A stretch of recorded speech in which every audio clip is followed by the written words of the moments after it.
Hey everybody. That was cool intro music. I can do that at my house. That'd be good to play it every time I do something like really boring. You know what I mean? Like just make it everything epic. You turn on the light. Yeah. Cooking eggs. That's right. Just that, just blaring. That's right. Would love that. So, tell us, how does one go from being an ex-USAF officer, which is the United States Air Force, by the way, a little fun fact, to a voice actor?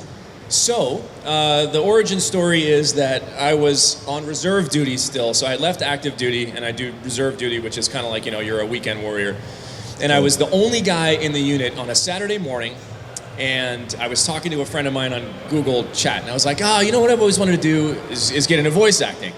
I'm thinking, you know, like anime and video games and whatever, like everybody is when they The think good about stuff. The good stuff. And he's like, well, my company used to hire marketing voiceover talent from this website. Why don't you check it out? And now I had been a musician for most of my life, so I kind of knew how to cut a track and I knew basics, right? I didn't have a great equipment.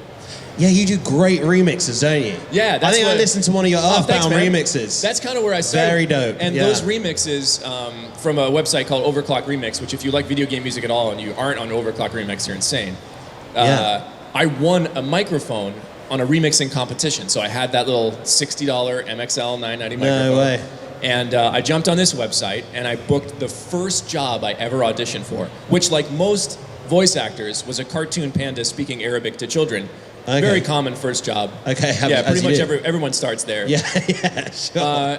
And it just sort of snowballed. I started doing a lot of like corporate work and commercial work, and within a year, I was talking to my employer and saying like, "Hey, I can't work two jobs," and like one's got to go. One's got to go, and I think it's got to be you. Sorry, America. Yeah, sorry, America was exactly right. And the end. So we did part time. I did part time at my contracting job for about 8 months, and then that was it. That's awesome, man. So, top 3 video game soundtracks. Let's go. What are you feeling? Okay. Final Fantasy VI. Oh, nice. That's a good one. Xenogears. Wow. Okay. Reaching way back. Okay. Nice. What other game was I thinking of that has Sonic CD Japanese Sonic soundtrack? CD Japanese That's a good soundtrack. one. Chrono Trigger. That was a banger. Chrono Trigger, absolute banger. I could go with Chrono Trigger as top 3. I mean, you could name, and then there's a lot of modern games are kind of reinventing how awesome a soundtrack can be. Yeah, Genshin's absolutely. music is amazing. Yeah. Shadowverse, which is a Cygames competitive card game, music is phenomenal. Yeah. It's all out there. It's all Quick great. shout from the Genshin fans out there. Woo! There they are. We see you. Lovely stuff. Okay, so would you say like your USAF experience, did that help you in acting in any way, or was there like any other life experience you had that has been helpful to you in becoming, you know, a voice actor? So I tell this story. The first workshop I ever went to in Los Angeles, I guess this is a little dark, but we'll go there. The first workshop I was ever at in Los Angeles was with a very famous cartoon director named Charlie Adler, who I love. And what's he done? He was IR Baboon. He was he's just been in everything. He was he was on Rocko's Modern Life, and he's sick. Goes way back. Nice. And you know, like I went in the booth and I did my thing for him and came out, and I was not, you know, it's casual. Yeah. And he comes over, he goes, "You've been doing this for a year?" And I was like, "Yeah." He's like, "How are you not nervous?" Yeah. And I said, "Well, I mean, Charlie, if I screw up in there, nobody dies. Like, I've been there. This is cake, man. Anything I do from now on is like, the stakes will never be as high. The pressure will never be as high. I don't care how much you love anime. Yeah. It's not war. No, they are fictional, unfortunately, but they are. Yeah. So it like kind of became a life of comparison. And my military career, I approach everything with discipline and professionalism and kind of like methodically, which isn't how, you know, like your regular like LA, UCLA actor approaches a lot of things. So for one, I show up on time. Yeah, I mean, I'm amazed by that. Thank you. Thank you so much. Would you say, because in the creative sphere, you know, it is hard to have such a rigid structure because, you know, there is unfortunately a lot of lack of organization going on. So it's like, I guess that's kind of really benefited you to be reliable, which is a very important asset to have as a voice actor. Yeah, for sure. Yeah, because would you say it's really you know, it's not all about the work you do. It's more about who you are and, you know, are you reliable? Are you dependable? Yeah. You know, will you actually come and do it? When I teach, I tell my students that like clients only want to know two things about you. They don't care about your dog or your like Facebook photos. They want to know what you sound like and what you're like to work with.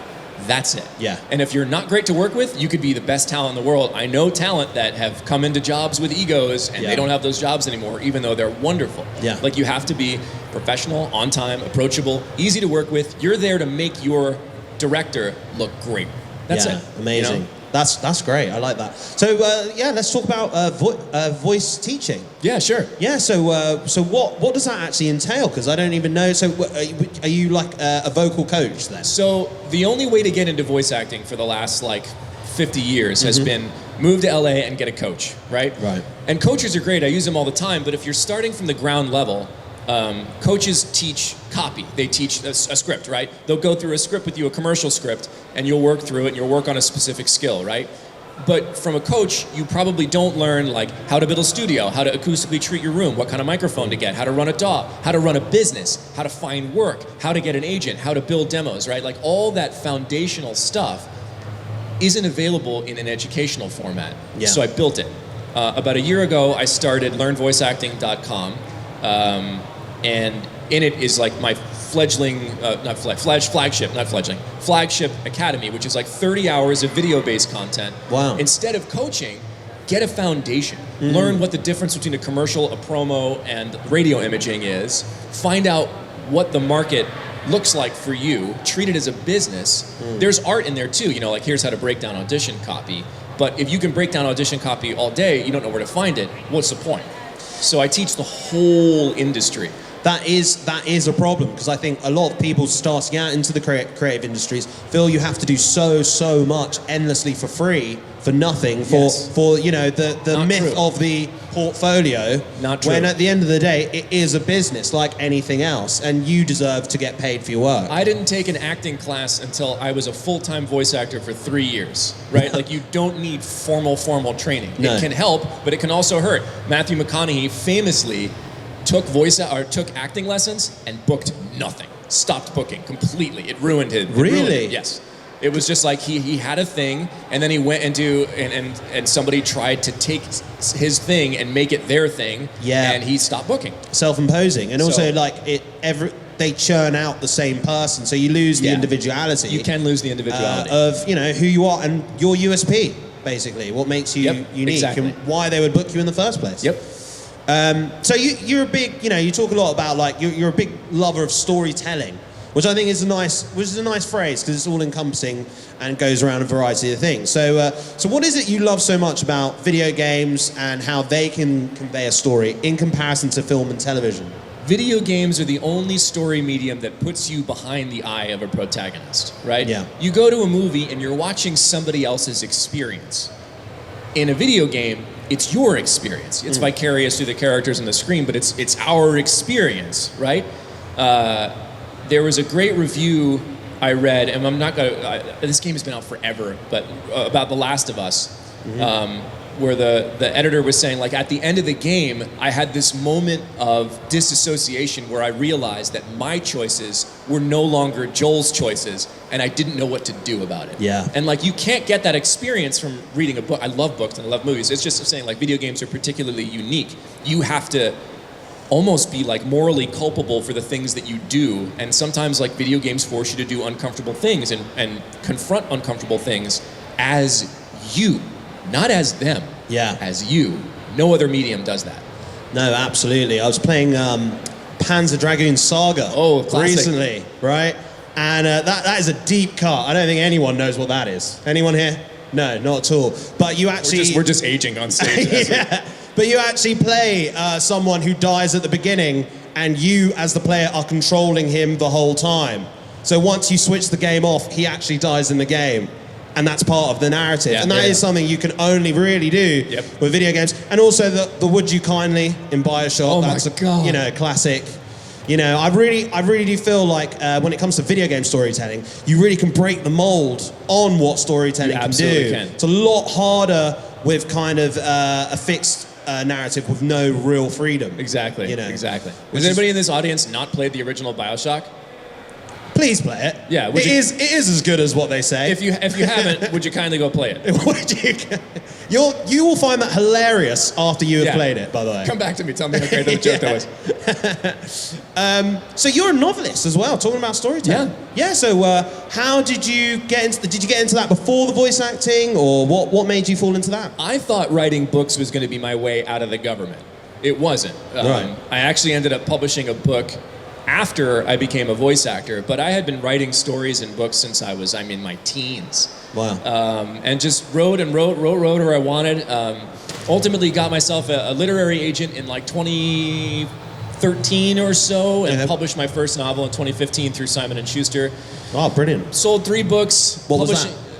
What was the name of it? What was that It's about? the Epic Failure Trilogy. It's very loosely based on my military experience, but it's like Terry Pratchett in space. Right? Oh, I like that. That's right, a great the little pitch. log It's line. actually, it was on the bottom of one of my books. Someone said, this is like Terry Pratchett in space. Yeah, I was okay, you guys, this is UK, you understand it. Yeah. So it's like a goofy, whimsical story about a soldier in space who doesn't want to do any work, but ends up doing all of it. But yeah, I wrote 3. Publishing is a very difficult industry, and it operates like it's still 1970s, so it's very difficult to maintain momentum, and I since haven't written. Maybe I will again someday, but... So what would you say is your process when it comes to writing stories? Like, do you do a lot of research beforehand, or do you just kind of, stream of consciousness, jump straight into it?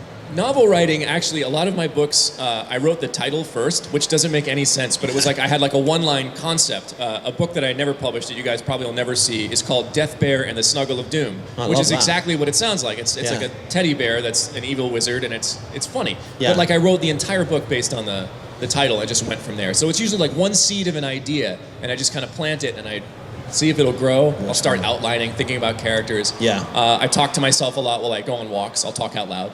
Yeah. Like, okay, then this guy goes here and he does this and this and this, and that's how I plot novels. That is cool. So I was like, okay, so you're kind of juggling a lot of different interests here, really spreading yourself. So like, how does one manage to do that? Would you say it's your army background that has helped you have such a stringent structure in order to do that? Or, how do you do it, mate? I had a friend talk to me about a couple months ago. He's like, dude, I don't understand. You have this massive social media presence. You're teaching people voice acting. You're working all the time. You write books. You have 2 kids. Yeah. Like, how are you doing that? And I was like, well, that's because I'm not really good at any of those things. What I'm good at is time management, right? Like, that's, my superpower is efficiency and time management. And so I could do a lot of things at 80% capacity. Well, speak more to that then, because that's a very important talent, really. That really goes unwarranted. Like, so how would you what would you recommend to people who do struggle with time management and procrastination? It all depends, because everybody struggles with different things for different reasons, right? Like, it wouldn't be fair of me to look at like someone who's neurodivergent or ADHD and be like, well, you just get off your ass and do something. That's not the right, that's not constructive. Crack on, mate. So it's very person specific, but ultimately you always have to look at time as your only non-renewable asset. You can't get more of it. You cannot buy it. You can't go to the counter of Fast and Furious 96 after you watch it and be like, hey, I want my time back. You cannot get it. Yeah. So when you start treating that resource as preciously as it actually is, and not something to be frittered, then it becomes almost like, wow, I have to spend this wisely. Should I have just scrolled Facebook for 40 minutes? Because if I did that every day, right, I'd write 8 novels a year, right? That's scary incredible. to think, But it's people are true. like, novel writing is so, just good to go back to novels. It takes so much time. It's like, well, if you took the time you spent doing something that we do is, and I do it too, and put it towards something else, or batching and I actually teach a whole module on workflow about batching and weaving your tasks. You do it in Final Fantasy 14, right? You weave. You have a rotation, right? While something is cooling down, you're doing something else. Yes, you can do that with your life. I do it with my life every day. Yeah, and with creativity, the industry, it is a lot of waiting.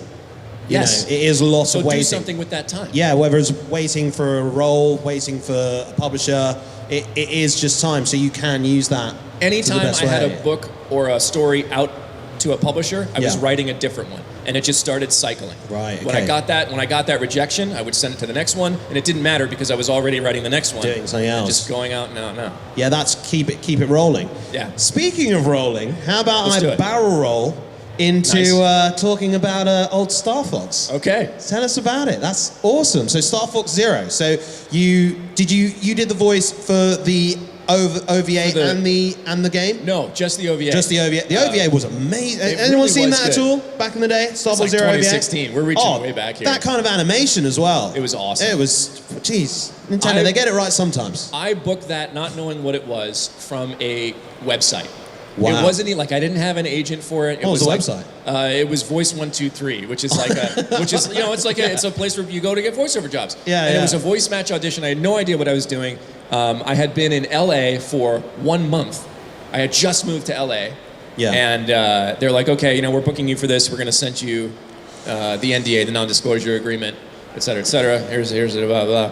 And so I open it up and I'm like, okay, this agreement is blah, blah, blah, between Zieja and Nintendo of America. What the F?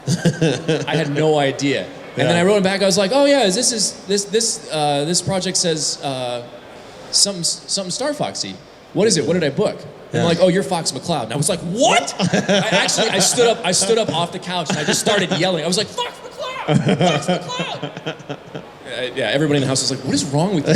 Are you McCloud! okay? Are you okay? Yeah, it was like such a sucker punch. Like I had no idea that it was coming. And It's ironic as well because you worked in the Air Force. Look at that. Yeah, it was a real odd thing that just kind of happened out of nowhere right when I got to LA. It was Yeah, just a that's ton of fun. mad. Yeah. From Air Force to Arwing. Look Right. at that. That's great. All right then, guys. So we're gonna give it out to the crowd.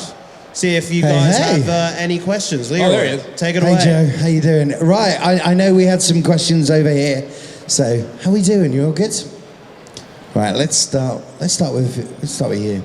Oh, are you going to talk to? Oh, am I interrupting, or I thought you had a question? Hi. Hi.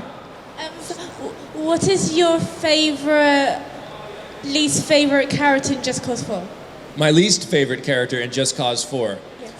Oh, boy, I'm reaching back here. I'm trying to think of like who was like really annoying. I can't remember. So there's Rico, Tom Sheldon, there's Mira, there's Cesar. I don't know. Cesar's pretty annoying. It might be my own character. Like he was so irritating to like watch and listen to and funny, but at the same time you're like, dude, shut up. So it might be Cesar because I can't like Rico's a badass. I can't say that about him. And the like Robbie played the main villain. He was really good. So I guess like on a moral basis, the villain, but on a like annoying guy basis, probably my own character.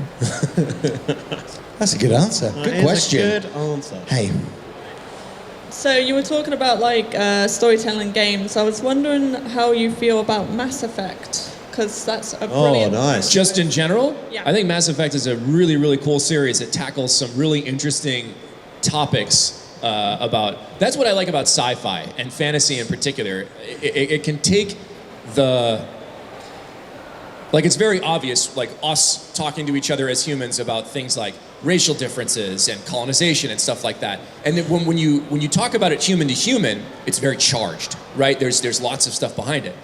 Or you can talk about Mass Effect and learn something about what it's like to be behind the eyes of someone who's a different race than you in that way. And that's one of the things I love about video games in general and Mass Effect in particular.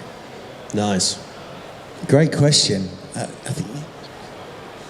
Hey, so you talk about the voice acting classes, but I'm also wondering, do you have any advice on getting into like the production side of things, like ADR or sound engineering, post-production, that kind of thing, like the people who make the projects work, not the ones behind the microphone? You know, I'm probably speaking out of turn if I were to give you any advice, except that the engineers and other producers that I know mostly work their way up in like a traditional sense, where they went to a studio, they might have worked the front desk for a little bit, and then like, you know, started sitting in on sessions with engineers, and then all of a sudden, like now, like that engineer is off for the day, so, well, I'll do it today, or like, you know, sit alongside them.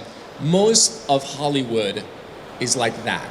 where you kind of like, you go alongside and you apprentice and you're assistant to the assistant director, and then you're the assistant director, and then you're the director. Voice acting and acting isn't quite like that, but the production side is more like that, from what I know. But again, I'm not there. I could be totally wrong. Okay, hi Joe. Hello. So like you're a writer, yeah? I guess. What if, yeah, you put like your characters like Claude, Fox, and let's put in that Genshin guy for good measures, because Genshin's real popular, yeah? Yeah. What kind of fan fiction would you write about them? I would write one that would get me sued so fast that I don't think I could get it published. Yeah. Even if I write Claude on a piece of paper, I feel like Nintendo's gonna be like, yeah. So I think the answer is I probably wouldn't. I don't know.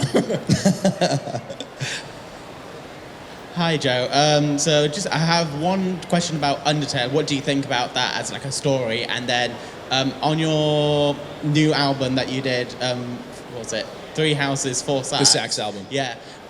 What was your most favorite? What was your favorite track to record? Okay, so the easy one on the sax album, which nobody's heard yet because we haven't released it, is God Shattering Star, but with saxophones. My arranger Dylan did such an incredible job. It has 2 baritone saxophones, the big one, right? The one that makes all the big honking noises. It has 2 of those on it because there's just so much bah underneath. Man, I had the best time. So that's my favorite track on the album, which no one else has heard yet, but you will soon.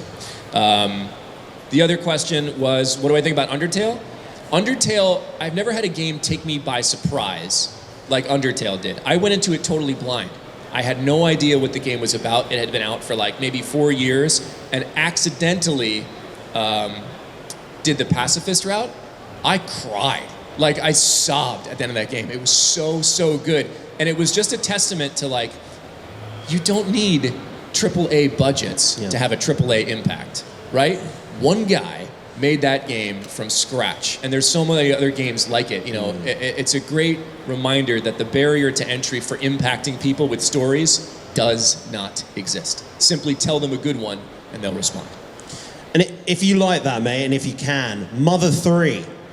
I mean, that is, you will cry at the end of that. It's on another hemisphere, mate. I mean, it puts Undertale to shame, in my opinion, as well. It is. Oh, it wow, is sick. that's high praise. Bold words, but Mother 3 on another level.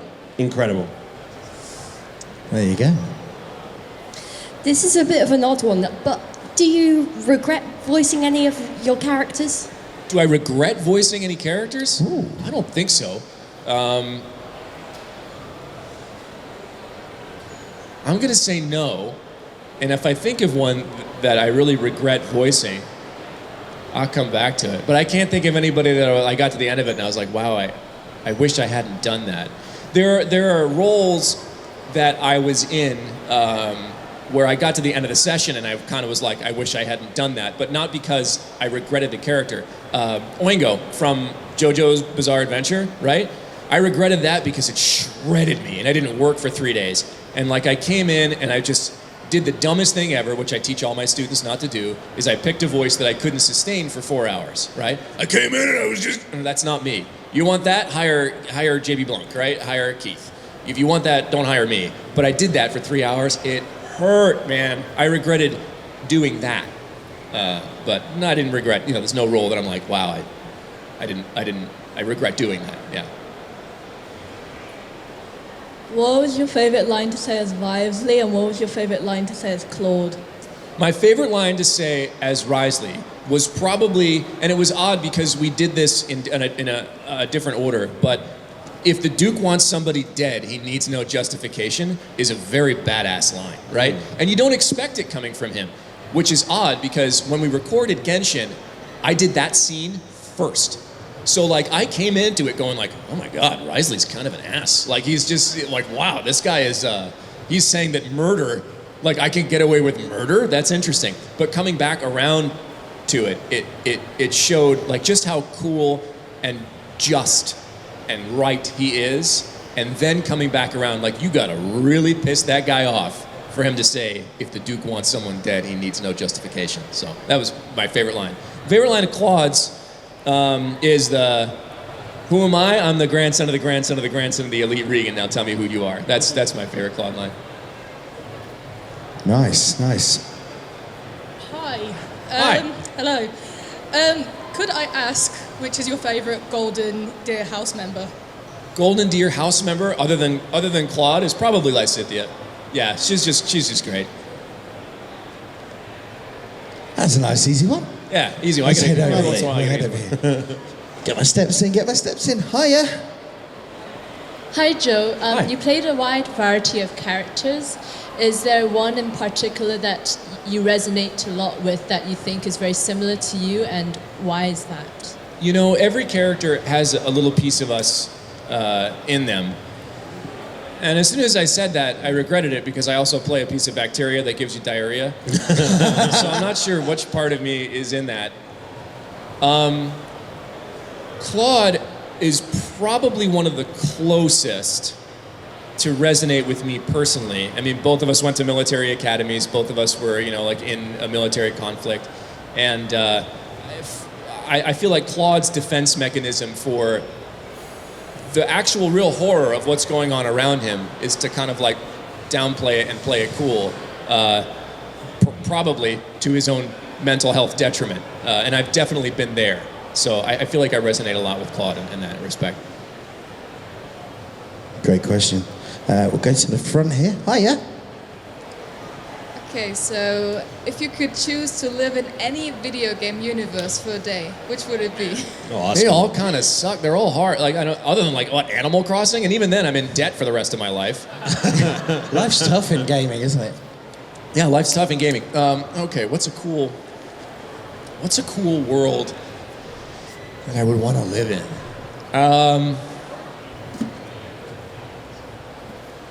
I don't know. Maybe like the Final Fantasy VIII world, right? It was like it was still pretty. Yeah. It wasn't so dark and like it's okay. Balam Pre-Discord. Garden. Yeah. Like Balam Garden's the little really nice, gardens is the cities will fly around. You can go to Yeah. S-Star for a burger or whatever. I think that'd be all right. Awesome.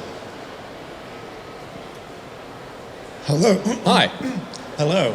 So, I've been learning voice acting for quite some time, but when people want to join in and do it and get their foot into it, what things would you say to not kind of do or kind of look out for, like scams or companies that would take advantage and say, hey, in voice acting, there's, for the most part, right, I have found that 99% of the industry has good intentions, right? And so if somebody's coming to you with a budget that sucks, it might be because they can't, like, legitimately can't afford it. People aren't often trying to screw you. As far as like what not to do, don't be insufferable on social media, right? Like every time you fart in the booth, please don't post about it. Like it's just, more posts aren't good. Like more boothies and selfies and like it's just after a while just becoming insufferable. Stay above the noise on social media. If you have a professional account, be professional on it. And as far as what else not to do,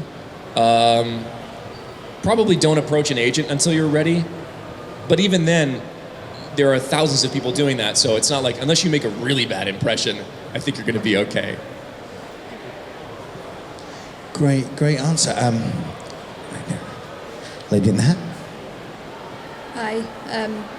If Sino were to ever visit Fontaine, how do you think him and Rivesley would interact with one another? If who would visit Fontaine? Sino.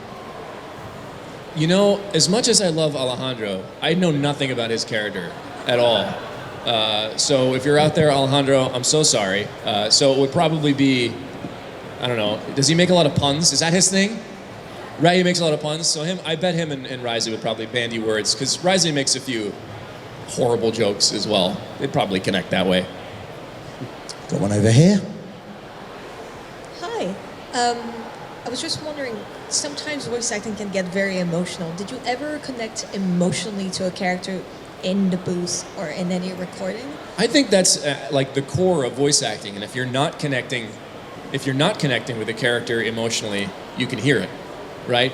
I've connected emotionally with as many characters as I can. Now, sometimes you get these small blips. You know, you go in for a 30-minute session and it's guard number 6. It's hard to like.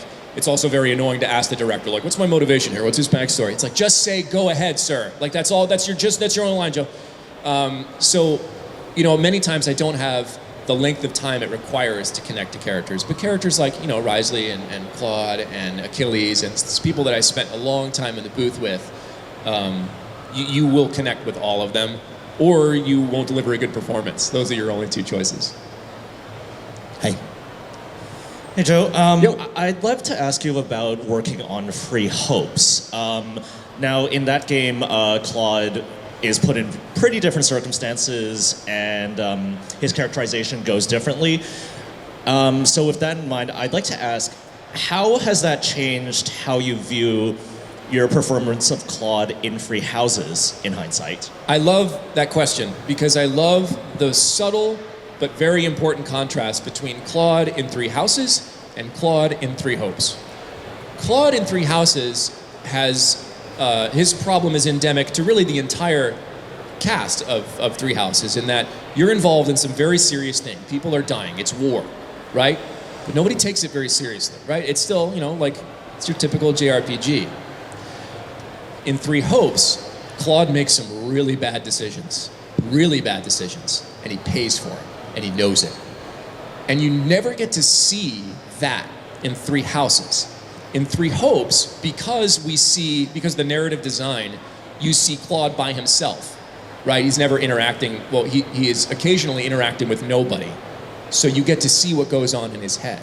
And he tips his hand to several people, and he's like, I don't know if I can do this, which is very not Three Houses. And it was very fun to explore that contrast between those two characters in almost like, in a very similar story with the same character. You finally get to see that, you know, all choices have consequences. And it's very cool. It's a great question, though. Yeah, And really. answer. Yeah, good too. Hello. What's one piece of criticism that you've gotten as a voice actor that's helped you grow as a voice actor? Oh, brilliant. Oh, this is actually funny. I was talking to one of my students about this. When I go to coaches, right, because I use coaches, I tend to not stick with a coach for a really long time. I will go to several different coaches, and I always am looking for the through line. What are each one of these people saying that resonates with me? And a couple years ago, I was in a little bit more of a commercial rut. Like, I wasn't booking commercials as much as I wanted to. The landscape was changing.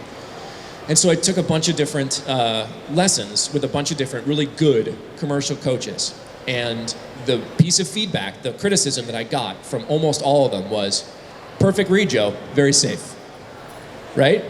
And it really let me realize, like, I was at a point, you know, I'd been working for 8 years.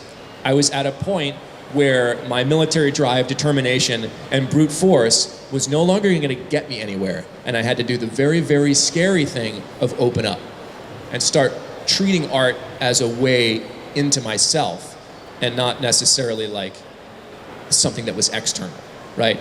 And it really changed the way I approached a lot of things, not just in acting, but in life. It was just like, yeah, Joe, that's safe. Great job. So that's, yeah, good question. Thank you.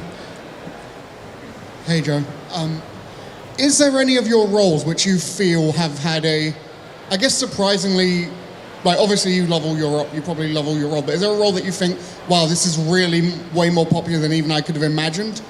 Or maybe vice versa? I mean, I think Claude was like that. I mean, like, you know, you go into Genshin, you know it's going to be popular, but, you know, Fire Emblem had its renaissance in 2019. And before that, I really didn't know what it was. And I was excited when I booked. I was like, oh, I booked a lead in Fire Emblem. That's pretty cool. I've heard of that series. And I'm a gamer, right? Like, and I remember I was on break one session with Patrick Seitz, who was a director, who was fantastic. And he's like, blah, blah, blah, blah, blah, fan art of Claude. And I was like, what are you talking about? The game hasn't come out yet. The game's not coming out for 6 months. And he looked at me with this look, and he's like, oh, you don't know? And I was like, I don't know what. And he's like, this.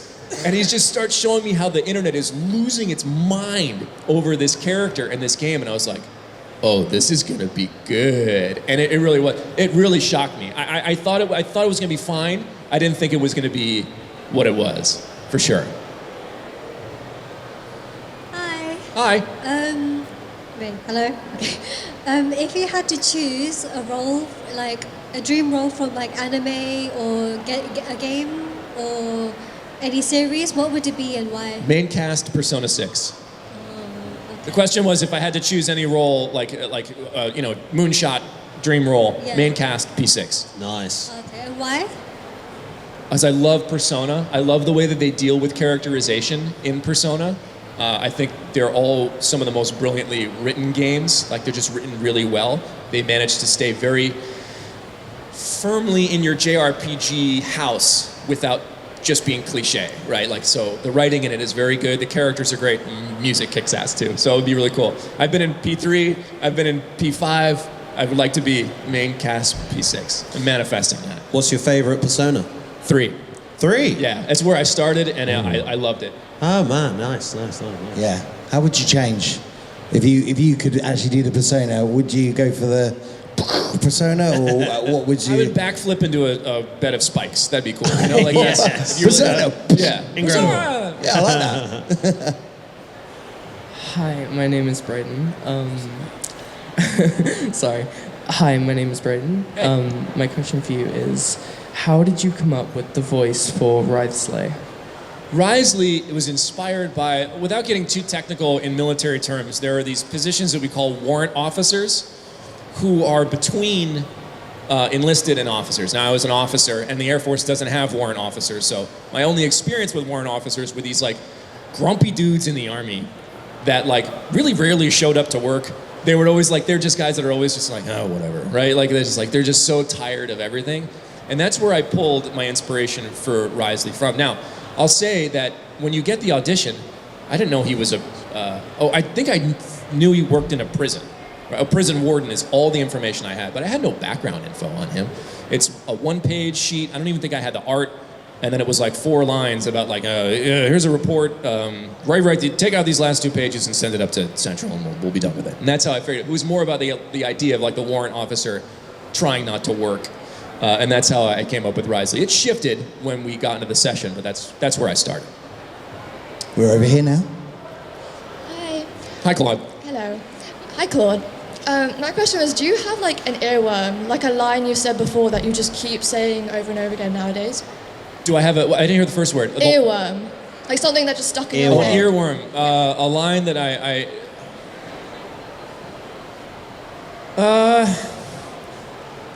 no, I wouldn't say that I do. I can't think of like a line that's like been in my head over and over again. I mean, now that like I'm streaming Genshin, like, don't break the law. It's constantly in my head. But I don't know that I've had like a music track, you know? Nice one. Nice one. Do we have any more questions? Yep, over here. Oh, yeah.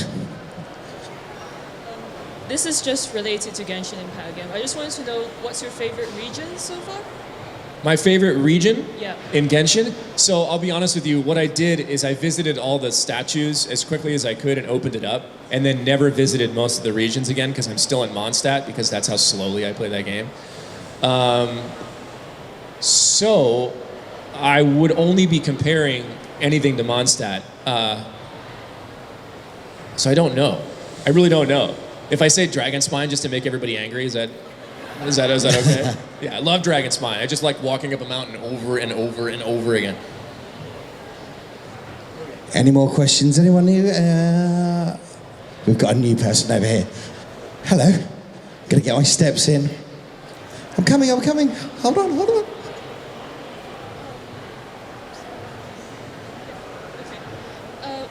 Hi, I'm a Hello. huge fan of your work. Thank you.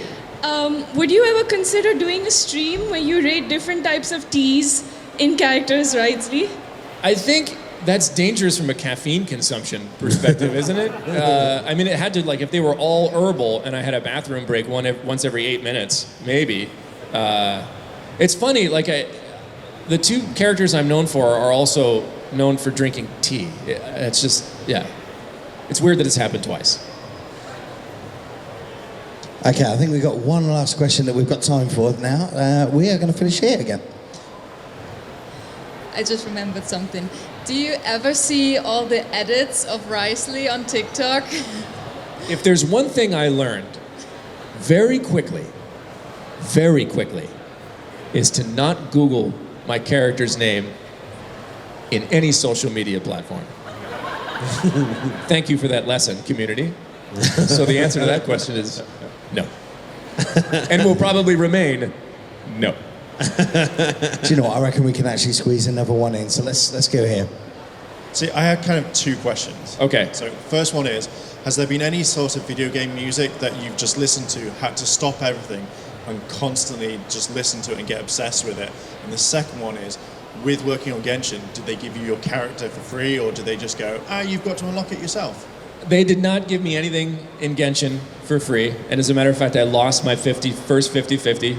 Well, he's only the first 50, he's only your 150-50. I was not able to pull him the first time. So no, I got no freebies from Genshin. It's funny, like different companies do different things. Like there's been times where I have done nothing for like a Yakuza game, right? Like I said one line, it was really obscene, and then I left the booth, right? And they send me like a box of stuff. And then like there'll be games where I was like the main guy, and I don't even get a free game. You know, like it's so different from company to company. Your first question, I went backwards, was... has there been any sort of music that you've listened to? Any particular video game music that had me kind of like stop in my tracks? Make you like play it on loop. Yeah, so you constantly listen. Yeah, so you're like, this is a Man. bop, I need to listen to this all I day. think when the Final Fantasy Tactics soundtrack kind of came out, that was so different because I was so used to hearing Nobuo Uematsu's, Final Fantasies 1 through 7 at that point. Yeah. And then like Final Fantasy Tactics came out, and it was like this sort of like almost Baroque riffing on classical stuff. And I remember that being like, stopped me in my tracks. The other one was Persona 3. I remember like I got to the intro scene. I bought the game. I was on deployment in 2008-7, and I bought the game to like fill the hours. I was not deploying. I was training to fill the hours in between. And I put the CD in, and I heard "Burn My Bread," and I was like, "What is this?" That's awesome. I downloaded that soundtrack immediately, and I've been working out to it ever since. Yeah, great soundtrack that. Ladies and gentlemen, round of applause for Joe Zieja. Thank you guys so much. Thank you so much. Thanks for bringing me out to London. It's been amazing. Brilliant. Thank you so much for being here, mate. And Joe will be around the corner over there doing signatures and signs. Yep, I'm going to take a quick break and lunch, but I'll be back at where they keep the actors to stay out of trouble, probably around 2 o'clock. So I'll see you there. Amazing. Yes, what a great and inspiring talk there. Thank you so much, Joe Zieja. I want to say a big thank you to all my Patreon supporters, and I wanted to shout out Kimono Cat. Your help goes a long way to help support the channel, and if you want to help support the channel, the links to my Patreon and channel memberships are listed below in the description. あらあら、チャンネルをサポートしてくれてありがとう。チャンネル登録、高評価お願い。以下のリンクから商品を入手することができるよ。